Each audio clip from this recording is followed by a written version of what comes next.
Hi guys, I'm Eric. I just want to document the build of my model railway that I'm currently in process of starting. I've basically started fresh with what I already had, and I've ordered a set of baseboards from Tim Horn, which are laser cut plywood. I believe they're 9mm thickness. They just arrived last night, so I've built one and I just thought I'd show how I build the second. I've got two scenic boards, which are a pair of 4-foot by 2-foot boards, and then I've got some basic flat boards. I've got a pair of 5x1s, a 4x2 and a 2x2 to build, but the scenic ones are obviously a little more complicated, so I thought I'd show one of those. So keep posted and I'll show you how to do it. So these are the boards in question. As you can see, they're pretty nice looking and they go together very well indeed. So these literally are 9mm ply screwed together with a bit of wood glue on all of the joins just to hold it secure. They are very, very sturdy. As I said before, they're 4-foot by 2-foot each. I opted for metal dowels because I do intend on using this at exhibitions at some point. So yeah, that's the finished one, and here's how they come. A bit of a kit, and they go together really easy. All you need is a hammer, some wood glue, and a posi drive screwdriver. Obviously you can make your life easier by using a drill to help drive the screws in, save your hands. But all the holes are pre-drilled, and you can literally slot them together without anything. But so yeah, let's get this built one out of the way and get started with this, I guess. This is just the same again, but as you can see, this is a right hand side board, and the second one that I'll be building is a left hand side board, which will go on the end of this. So in the middle there'll be no support, so it's almost like a big photo frame. So let's get going. Just a quick thing to note before you go ahead building these: where they're laser cut, apparently they will stain carpets. So if you've got light coloured carpet, beware. Hence I'm doing it on a tiled floor. Just these edges here. So when you unwrap them, to do one baseboard, this is what you should have. These are all the parts you need. So this is obviously the base in the middle on the floor here. This is the back piece. We've got one side, so obviously the other side is open. We've got these supports for the underneath, so these slot in together.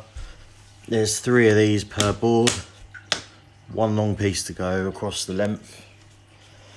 This piece here, you can see, is a piece that goes round the front,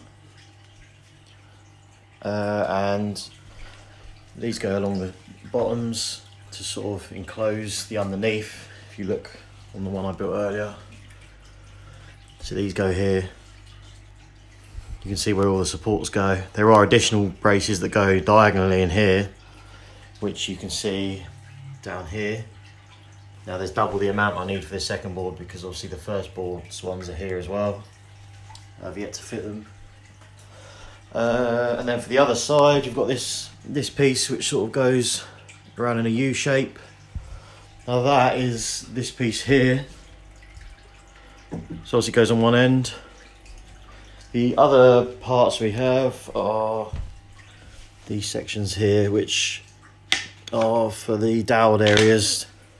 If you look on the other one, so where the dowels are here, they go underneath and they simply glue in. They slot in here and you glue them in, and you take the bolts that you would use to attach the boards together, put it through this hole, tighten them up, and while it dries, that'll keep it all together.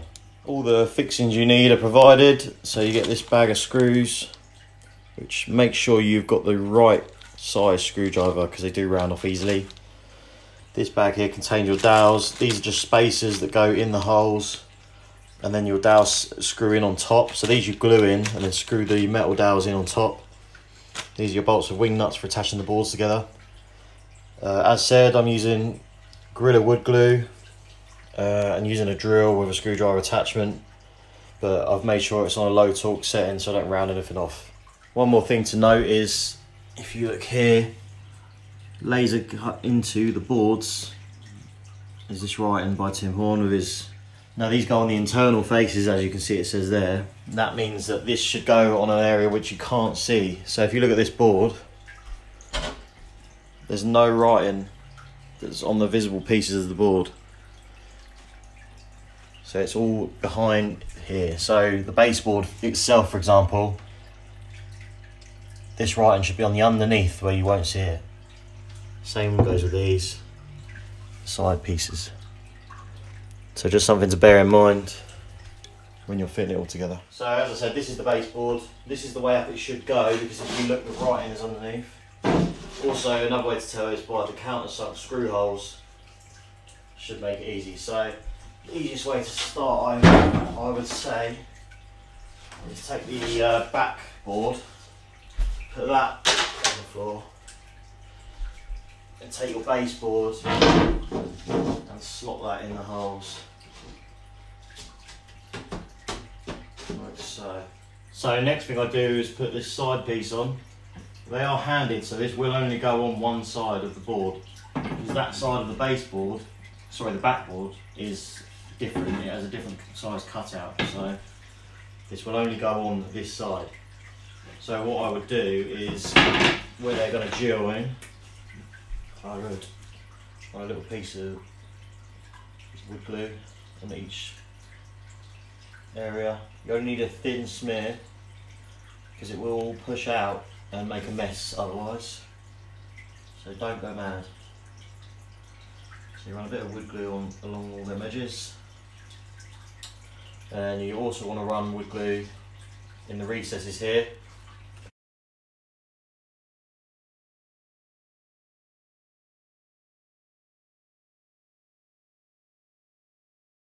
Now this should slot in.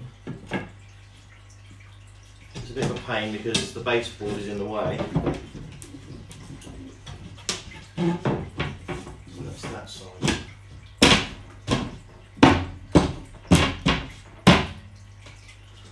And that's now slotted in. So now what you want to do, I'll bring you over here, you can see you want to go behind, get your screws that are provided and screw these in.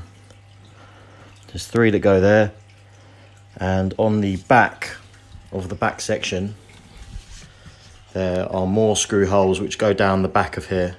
So you want to screw all those in, and then this will be solid.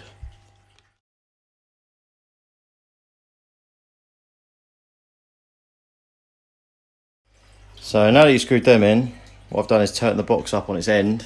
So as I said before, this is the piece for the other side, which is where the scenic areas meet on both the boards. Now this, if I can grab it with one hand, slots in here. So it pushes in there as well. Then here it slots in, as well as on the back here. Right, so the side piece is now on. I'm just starting to screw it up. What I would now do is, now that it's together, leave these screws out. These 4 that go from the baseboard to the side piece. And that gives you a little bit of flex, because what you now need to do is you need to fit the supports. And the problem you'll have is, if you screw this up completely, you will not fit this in. It simply will not go in. So you need to leave that loose and fit this first. Now, to fit this, you take this long section, if I place the camera there, and there are these 3 shorter pieces that I showed you earlier, and they've got a slot in them which corresponds with the slot on here. So what you do is you simply take them, slot them together like so.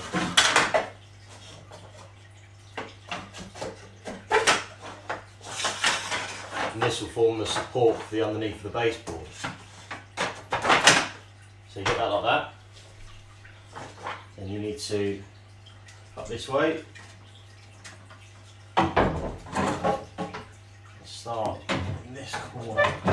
we screw it over here, push this out. It's a bit tricky because you've got to line the backs up as well at the same time, so it's a bit of a pain really.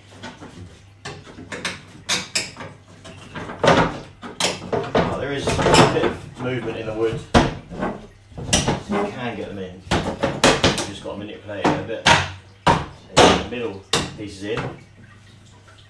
The hard bit now is these supports down the bottom. Just a bit of messing around. Obviously they need screwing in, it might not stay on their own.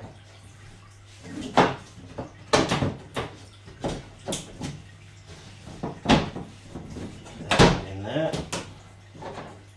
So now they're in all the slots. So you can get it together by just leaving the one piece loose. And because you haven't got the front on, you can still get them in.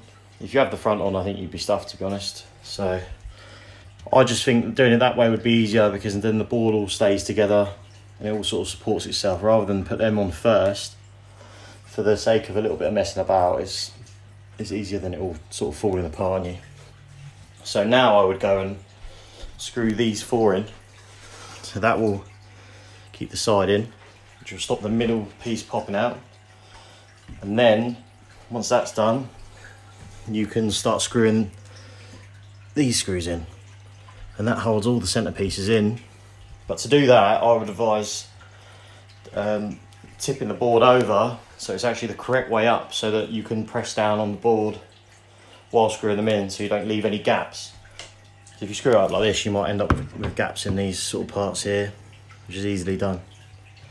So let's get on with that.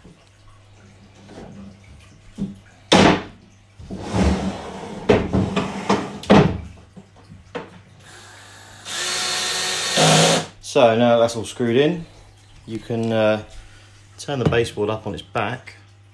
Then you take the front piece, which is this section. Again, make sure the writing's on the inside. And then this should slot in the top.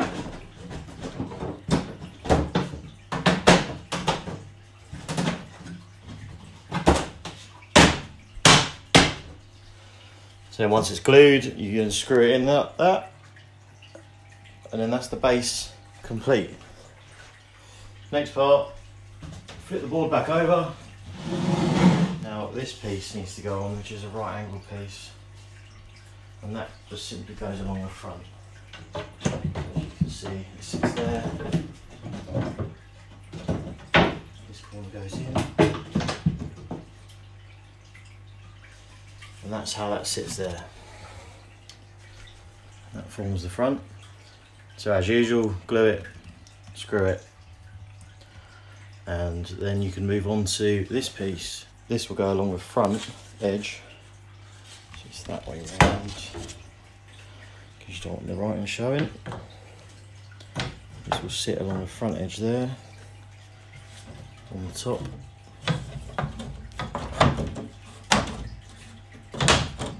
Obviously it doesn't want to stay there because it's not glued, but you get the idea. That's where that goes. So once you've glued all this and screwed those in, then you are literally left with the end pieces where the dowels go through, which are those blocks over there, and then the middle diagonal supports, which are here. These are the next thing to tackle. Now where the dowels are to sit here, you'll have a piece that matches that area. So if you look on here, only one dowel on this side. See, they're both on either end, on this end. But down here, because I'm only using a 1 foot wide board to go on the end of this as a fiddle yard, both dowels are in the same area down here. So I found this one, 2 foot wide board, baseboard top.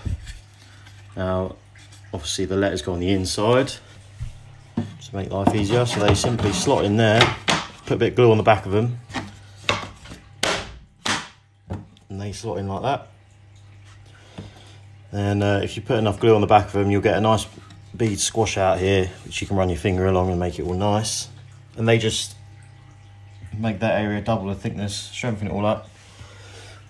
And then do the same on this end. Obviously I've got a single piece, so there's only one dowel cut out. So same again, that goes that way round. No, it doesn't. That's the wrong piece, ignore that. Ah, there we go, it's this one. So the right end goes on the inside of the baseboard top, so it goes that way. So that slots in there. Glue it up. Obviously it's a nice tight fit anyway, so that then leaves you with this recess, which is for the dowels. So these are the metal dowels you get, and these wooden pieces are just spacers, because if you look where the dowels go, the hole is too deep for that dowel to sit on its own. So what you need to do is you need to put this spacer in first. That sits in like that, and the dowel then screws, so that spacer, sorry, you glue in. This dowel then screws into that spacer, and it sits like that. So got everything finished off now. As you can see, I've chucked it on the floor, and the dowels are all in, and it lines up perfectly with the one that I made last night. The gap is not bad at all. That's without it being bolted together. So you get bolts and wing nuts with the kit. One goes there, one in that corner, and you also get one on this top support brace here. So this is going to be the scenic section of my layout. As I said at the beginning, it's 8 foot by 2 foot, and yeah, I think it looks very smart. All that's left, apart from them diagonal supports which I showed you earlier, which I've yet to put in, mainly because I'm not sure where the point motors are going, so I want to leave them until later. You've got these fascia pieces, which are basically to smarten up the front. Yeah, obviously you can see all the sort of jigsaw puzzle where it all fits together. And these pieces, once you're happy, these are to be glued over the front here, and they basically hide all the joins. So you glue them on, they hide everything. Now what I would suggest to you is make sure you put both boards together like this, bolt them together tight, and then fit both, because then you can make sure you don't have a gap, or they're not, one's not higher than the other, and so on. It just means that you'll get them perfect. So I would leave that. I'm going to wait until I've painted anyway before I fit them, because I'd like to paint this inner face as well, just to help protect everything. So I'm going to leave that, but as you can see, they look really good, and once they're bolted together, this isn't really going to go anywhere. So yeah, that's it really. So there you go, there's the Tim Horn baseboards. Cheers for watching, see you later.